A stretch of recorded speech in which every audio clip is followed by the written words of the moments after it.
Tuhan dari 2 Petrus pasal 1 ayat 16 sampai 21. Begini firman Tuhan. Sebab kami tidak mengikuti dongeng-dongeng isapan jempol manusia ketika kami memberitahukan kepadamu kuasa dan kedatangan Tuhan kita Yesus Kristus sebagai Raja. Tetapi kami adalah saksi mata dari kebesarannya.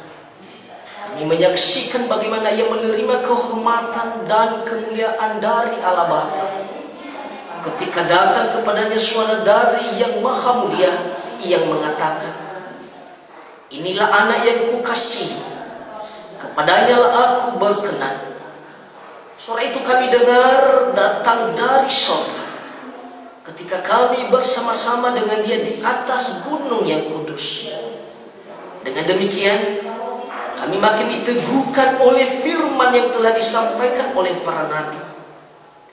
Alangkah baiknya kalau kamu memperhatikannya sama seperti memperhatikan pelita yang bercahaya di tempat yang gelap sampai fajar menyingsing dan bintang timur terbit bersinar di dalam hatimu.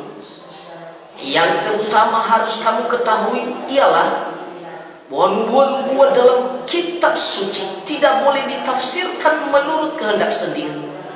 Sebab tidak pernah nubuat dihasilkan oleh kehendak manusia, tetapi oleh dorongan Roh Kudus orang-orang berbicara atas nama Allah. Mari kita berdoa. Tuhan Yesus, pada saat ini kami mau Engkau menaburi kami dengan firman sebagai kekuatan bagi kami, sebagai landasan dalam kehidupan kami untuk menjalani hidup ini.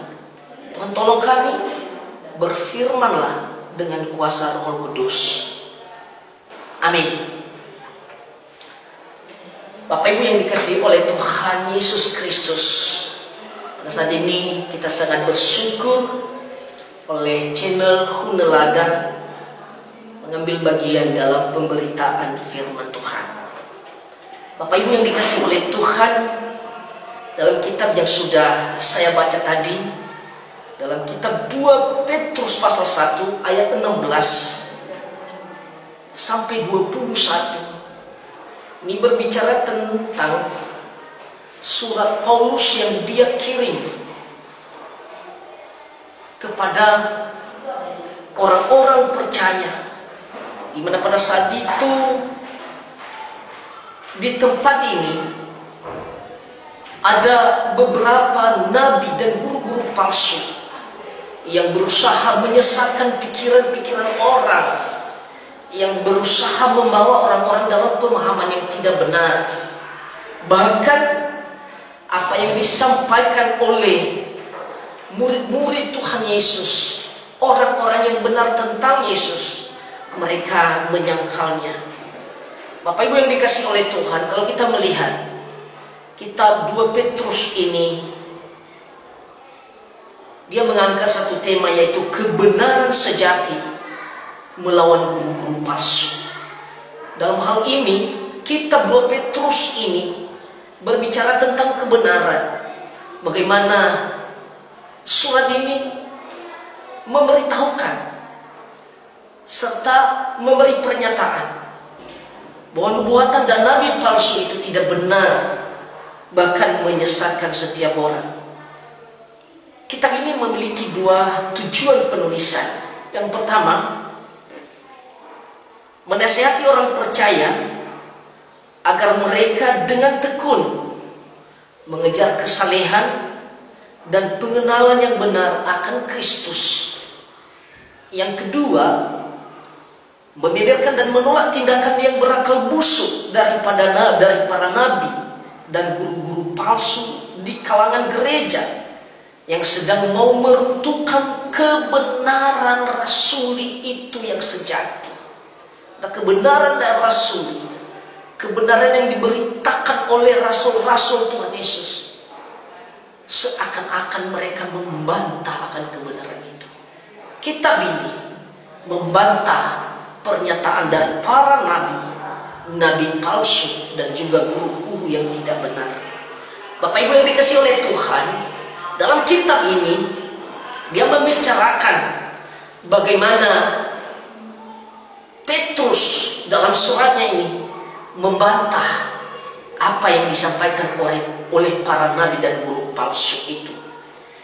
Dalam 2 Petrus pasal 1 ayat 16 sampai 21 ini,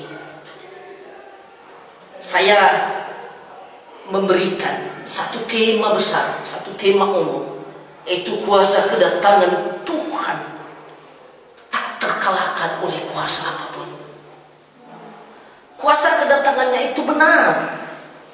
Kuasa kedatangannya itu tidak bisa disangkal.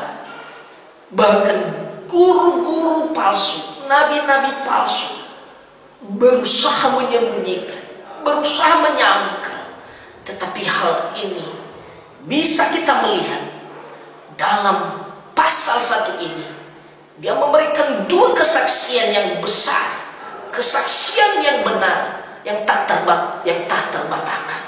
Yang pertama, dan ini menjadi poin pertama, ada suara dari surga yang mengatakan, inilah anak yang kukasihi, kepadanya lah aku berkenan.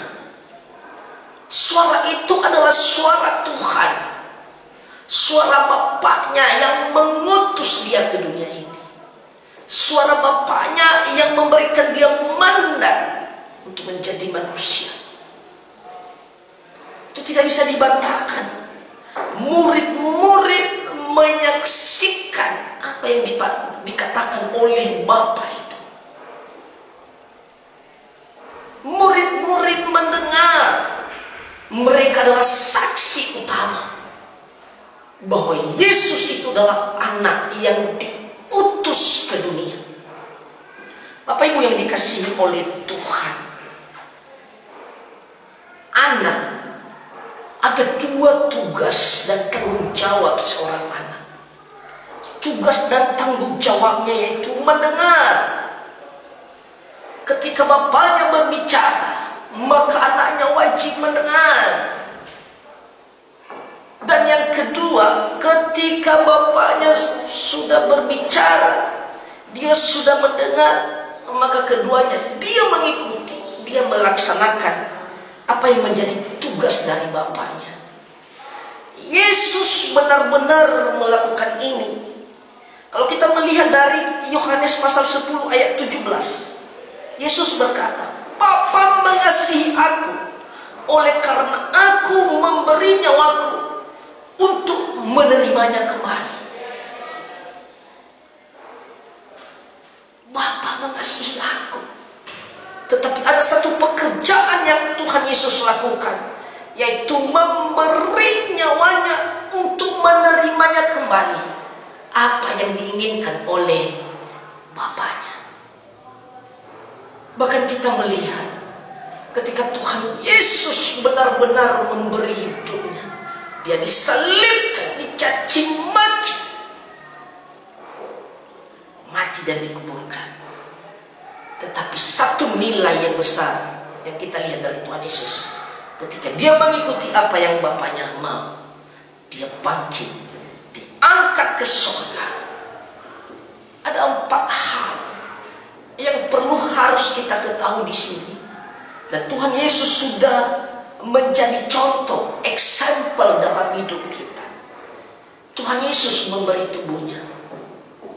Tubuhnya ini dia rela, dia mau disalibkan hanya untuk kita. Hatinya, ketika Tuhan Yesus diutus, Bapaknya mengatakan, pergilah, jadilah manusia untuk menebus umatku. Maka dia memberi hatinya, seluruh hatinya dia berikan. Bahkan dalam pelayanannya, yang dia tinggikan, yang dia besarkan adalah Bapaknya. Dia mempersembahkan semuanya hanya untuk mengikuti kehendak Bapaknya. Sama juga dengan kita, Bapak Ibu. Jika engkau mau disebut sebagai anak, maka 4 hal kamu harus lakukan. Tubuhmu ini berikanlah untuk dia. Dalam 1 Korintus pasal 6 ayat 20 dia mengatakan, sebab kamu telah dibeli dan harganya telah lunas. Karena itu muliakanlah Allah dengan tubuhmu. Tubuhmu ini jadikanlah kemuliaan Allah. Jangan jadikan kemuliaan dunia. Jadikanlah kemuliaan dalam pelayanan. Jadikanlah kemuliaan yang besar yang Tuhan terima ketika kamu memberitakan Injil. Hati. Amsal pasal 23 ayat 6. Hai anakku, berikanlah hatimu kepadaku, biarlah matamu senang dengan jalan-jalanku. Berikanlah hatimu. Hati yang diinginkan oleh Bapa adalah hati yang melihat orang-orang yang jauh di sana, orang-orang yang membutuhkan uluran tangan, orang-orang yang membutuhkan Injil, orang-orang yang sedang dalam kesusahan. Bapak Ibu, Tuhan Yesus sangat mau ketika engkau memberikan hatimu sebagai persembahan kepadanya. Apalagi pujian. Pujilah Tuhan hai jiwaku, pujilah namanya yang kudus hai segenap batinku. Mazmur pasal 103 ayat 1. Pujian-pujian yang kita bawa kepadanya menjadi satu persembahan yang berbau harum, di mana Tuhan senang. Bahkan Tuhan mengatakan, di atas pujian-pujian itu ada kemuliaan. Yang keempat, persembahan. Hendaklah kamu masing-masing sesuai dengan apa yang kamu peroleh menyisihkan sesuatu dan menyimpannya di rumah, supaya jangan baru dikumpulkan ketika aku datang. Itu 1 Korintus 16 ayat 2. Ada satu persembahan yang kita bawa, yang kita berikan untuk dia. Itu yang Tuhan mau. Oleh sebab itu, jika Bapak Ibu mau dipanggil sebagai anak, bawalah ini kepadanya. Bahkan Tuhan Yesus benar-benar tegas, Bapa mengasihi aku oleh karena aku memberikan nyawaku.